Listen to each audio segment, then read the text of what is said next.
interest is an easy way of making money. I lend you $1,000. You pay me back 10% interest. I'm not doing it. I'm not working. I'm just giving you a loan. And now I'm getting easy money, 10%. I'm getting $100 doing nothing. What's the big deal? What's so terrible about interest? In fact, from a non-Jew, you're allowed to take interest. And according to the Rambam in Sefer Mitzvah, it's even a mitzvah to take interest from a non-Jew. And I want you to know that if you charge interest from a Shomer Shabbat Jew, just for this alone, you lose your share to the world to come into the resurrection of the dead.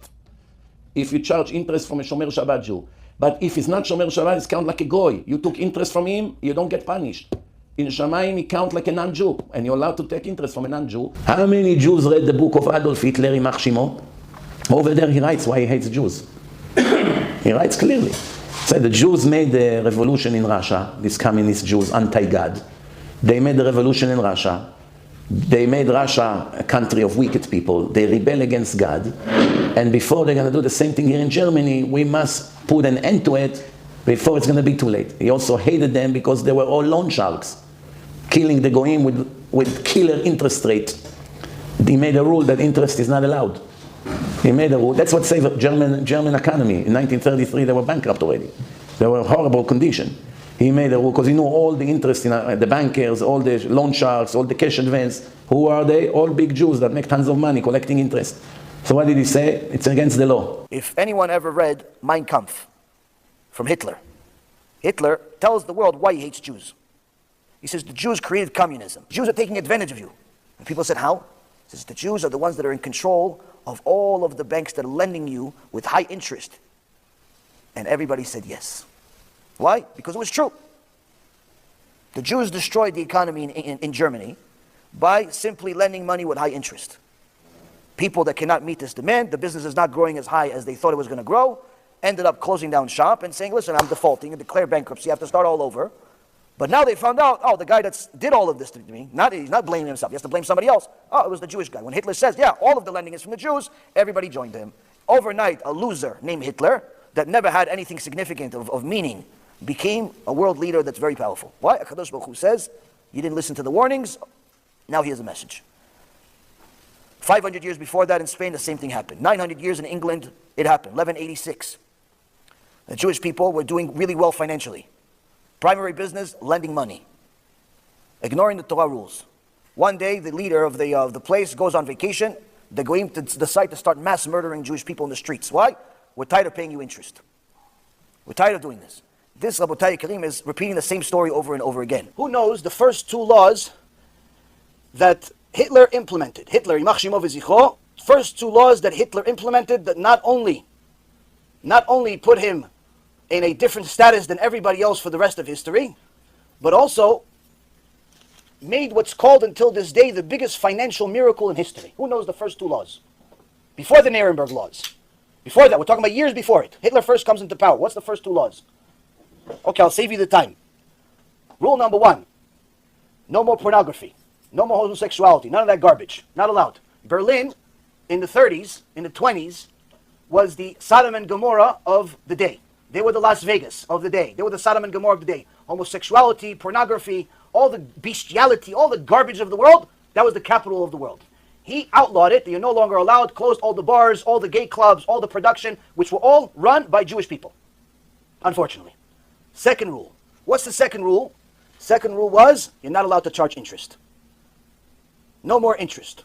Now you would think, why? What does he care about interest? Well, because all the people that had the money, that lent the money out, were Jews. He didn't like it. So he said no more interest. Why? Because of the high interest that the Jews charged people was so high, it destroyed the economy in Germany. They destroyed, just like they destroyed Russia a few years before that through their communism over there. Jews destroyed Russia, not Goyim. Jews destroyed. Communism is by Jews. Well, don't let anybody confuse you. You look at history, Karl Marx, all the other Reshaim, they're all Jews. Wicked, but nonetheless Jews. They destroyed Russia, and he wrote in chapter 2 of Mein Kampf, they destroyed Russia, now they're destroying Germany, that's why I have to destroy them. Now, this doesn't make he's right, the point is that's actually real true history. Now, he saw that the Jews are controlling the financial system and they're charging such high interest, they destroyed the German economy, to the extent that by the time you arrived to go to the store to buy bread, you had to take a whole horse carriage full of money. By the time you arrive at the store, it wasn't enough. Why? Because the inflation rate was so high. The bread became so much more valuable and your money went down. So now he says, what's this, the cause of this? Because nobody can afford to do anything because the interest rates are so high. So he decided no more interest rates. You're not allowed to charge interest rates.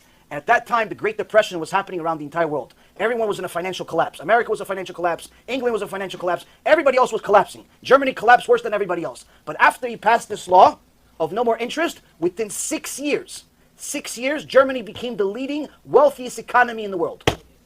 They called it a financial miracle. Why? They were the only ones that were bold enough to stop interest. This is one of the biggest reasons of why he hated Jews. Because they destroyed the economy because of their greed. Guess what? This is happening again. And you'll see. Nobody listens to me. Nobody listens to the Torah. Nobody listens to history. And everybody ignores it. This is going to be a huge blow up to the extent where you can see how Edom, just like the Torah says, Edom is going to come back again. Edom becomes America. Edom becomes America. Why? Because America is Edom after all. But you'll see what happens. And you'll see that all of a sudden the 6 million Jews that are in America, that feel comfortable, that are sometimes in government, that are sometimes in politics, that are running big businesses, and so on and so forth, guess what? Same exact thing happened in Germany. We were in politics, we were in business, we were prospering, we were great. In Germany, same exact thing. In Greece, same thing. In Rome, same thing. In Egypt, same thing. But guess what? We get greedy, we get sinful, we become Reshaim. What happens? Hashem says, oh, you want to be Reshaim? I'll punish you. With what? With the same goy that you wanted to become like. And this, Rabotai, is what's happening under our noses. All of the Jewish people, they are part of creating the next Holocaust that's coming to America. They are creating the next Holocaust that's coming to America. Why? History shows us what we've done, what transpired. What we've done, what transpired, what we're doing, and what's transpiring. Cash advance business, rise. Anti-Semitism, rise. You see how the world is operating. The corruption is rising. All of the rabbis that are involved in the cash advance business, all of the religious Jews in the cash advance business, and they're destroying the people. They're destroying society. They're destroying small businesses. The average consumer defaults on a loan, is forced to take another loan, and is in essence in a never-ending battle against paying interest, and that's why it's called a predatory loan. It's a loan that kills its owner. Historical facts of what happened before the Holocaust, and what Hitler Yimach Shemo wrote in his book, and why he hated Jews, and so on. And we saw how it is actually connected to unethical business practices by Jewish people. The Gemara says that ribis, interest, is called agar natar, meaning it's a rental payment for renting out money. And that the Torah prohibits. In fact, for non-Jews, you're allowed to rent out your money. You're allowed to take ribis, to take interest, from a loan to a non-Jew. But for Jews, you're not allowed to take interest. Taking interest on a loan means profiting from somebody else's effort without personally actively participating in that effort. When you give a loan, it should be interest-free. That's how you help out your brother. We have to give our fellows, our brethren, interest-free loans. What about borrowing? What does the Bible have to say about that? Needless to say, a very bad way to go about doing business. It's a very bad way to try and build a sustainable economy, whether it's an individual or a family or a nation. The borrowing is immoral. It's essentially taking from people who are not yet born. Am Yisrael unfortunately has a history of being in the lending business in such a fashion that we're known as predatory lenders throughout all of history. It's not a new thing. So much so that Shlomo HaMelech 3,000 years ago forbid lending. Shlomo HaMelech made a takana, he's not allowed not to do it.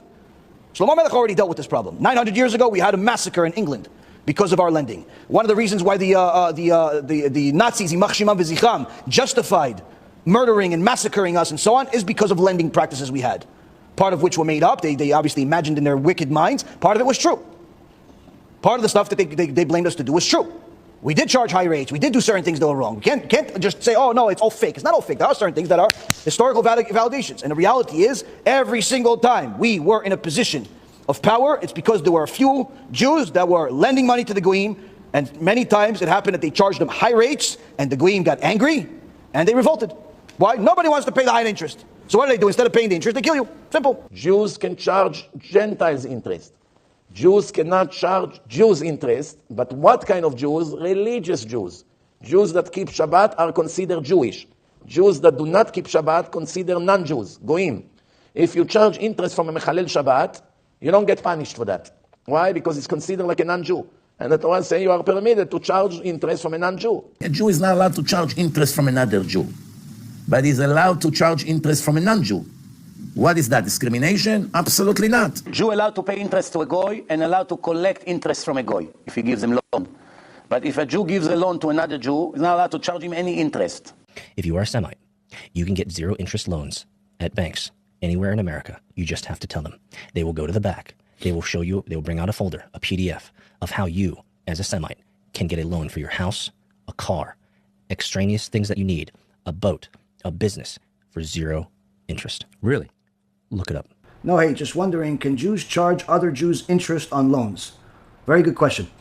So the Torah forbids Jewish people from charging interest on loans they give to other Jews that are part of our nation. What does that mean, part of our nation? That means other Jews that are observant of the Torah, meaning one Jew that has that wants to lend money to another Jew, or one Jew wants to borrow money from another Jew. If the one that's borrowing the money is Torah observant, meaning he keeps Shabbat, he keeps kosher, he's not a heretic or something like that, he's not an idol worshiper, then it's forbidden for the other Jew to charge him interest. If he charges him interest, they both get punished, and anyone that brokered the deal will get punished. They lose olam haba. They have a very, very serious problem, an eternal problem. Surely they're not allowed to lend the money to Jews. You don't know what you lend to. You could be lending to a Jew. You could be lending even to a frum Jew. Then you lost your olam haba with that one lend. You lend to 1,000 people. One guy is a Jew, you have no olam haba. One guy is a Jew. You lend to 10,000 people. 10,000 people you have. You're a big tzaddik in the business. Everybody wants to borrow money from you. Right? One guy is a Jew.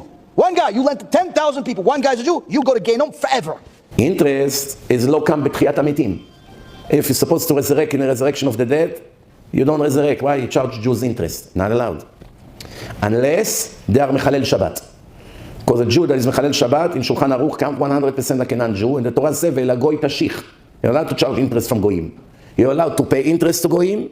You're allowed to charge interest from goyim. And someone who's not Shomer Shabbat, in halacha, count like goy. A Jew, first and foremost, is never allowed to lend another Jew money with interest. Now the exception is if the Jew that's borrowing the money is a Mechalel Shabbat, you're allowed to charge him interest, but they still do not recommend it, because if that Jew does tshuva, you have to pay him back all the interest. But needless to say, you're not allowed to lend the average Jew that keeps Shabbat money and charge him interest. That's rule number one. A Jew is not allowed to lend another Jew money and charge him interest. Not allowed to lend another Jew money and charge him interest. If a Jew lends another Jew money and charges him interest, everybody loses their olam haba. The lender, the borrower, and the person that was involved in between, the broker. Everybody loses olam haba. Hashem says, not allowed to lend another Jew money and charge him interest. The Torah call it neshech.